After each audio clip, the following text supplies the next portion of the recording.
moving on to China, the Chinese Exim Bank has loaned Nigeria $328 million in a bid to boost, development in its telecoms sector. Now, while that seems like a positive thing, there has been some reaction by some people. A lot. And concerns by critics over this debt profile rising. So, Bella, what are your thoughts on this? So, from what I hear, it is between the Galaxy Backbone company, yes, which is owned by the federal government, yes, and Huawei Technologies owned by, China. And I think it's interesting because I talked about this earlier, with a few analysts, and they said it's imperative at this point for the federal government of Nigeria to be transparent with Nigerians on their dealings with China.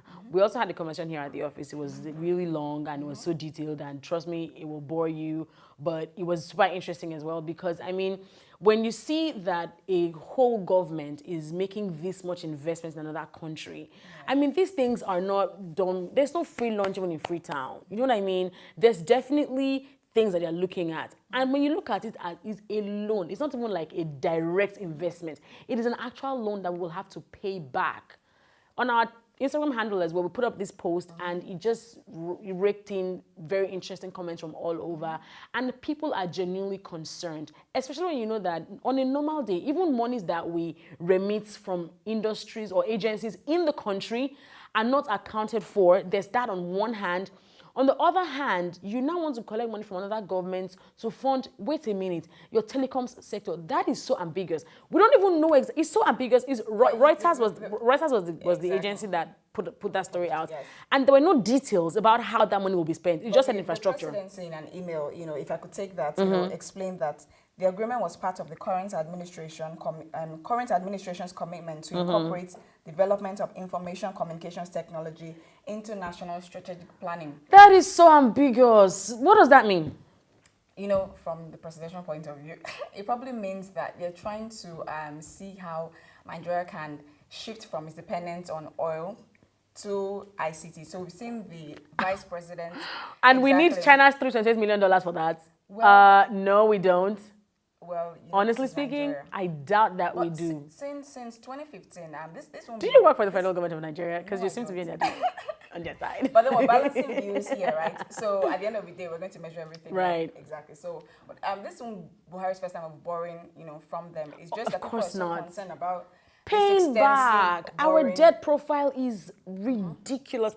And even more, I think that, look, we have talked about this before. It was a major debate when this government just took over office. Diversification. How can we diversify our economy, right? And now you are going to... Now you are borrowing money to diversify our economy and put in telco. Wow. Why is that a problem right now? Why can't we focus on already existing infrastructure, already existing systems that work right now? One of the major issues that we face right now in our telco sector is broadband, right?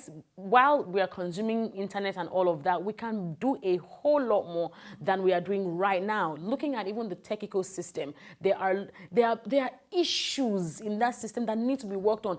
Let's leave this whole money thing and look at policies. Let's look at how we can make it easier for developers to travel out of Nigeria for conferences. Look at how we can change the narrative of the Nigerian tech ecosystem or the Nigerian techie.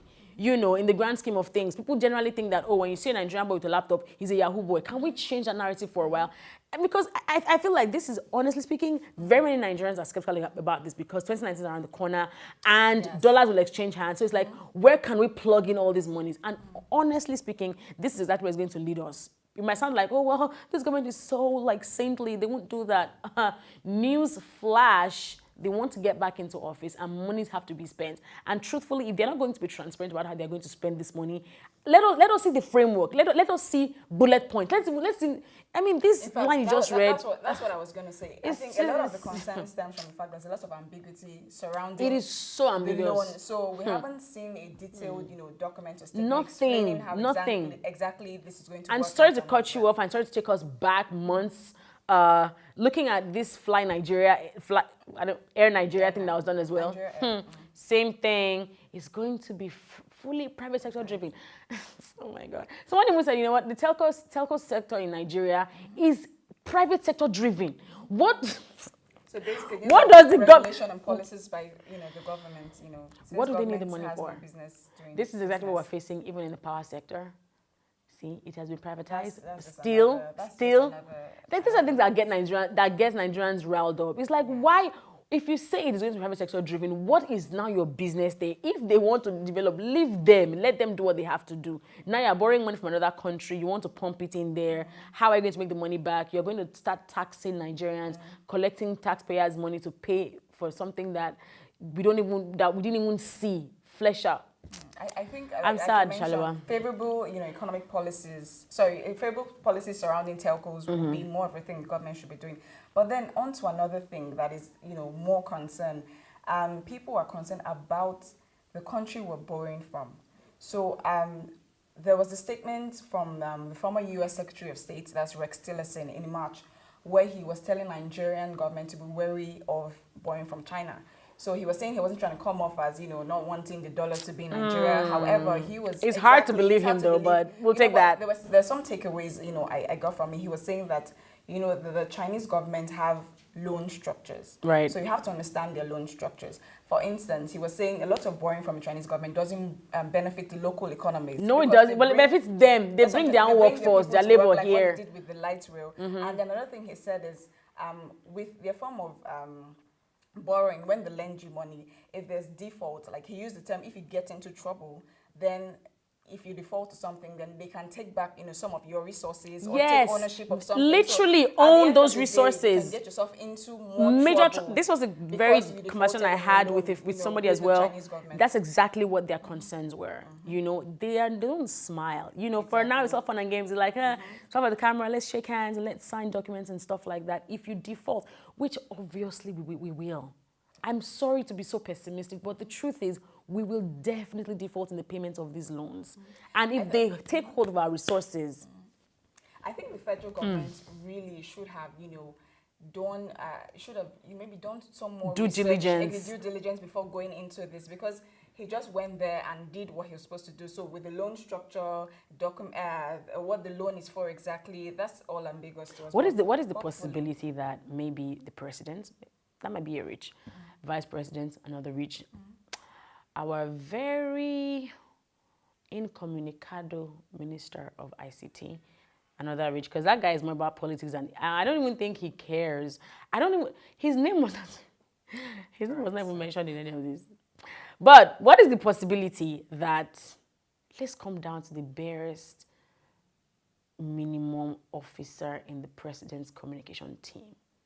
What are the chances that they probably would watch this and be like, sir, let us reach the Chinese government. Maybe we should stop that thing. They've already signed, right? But that's what I'm going to say.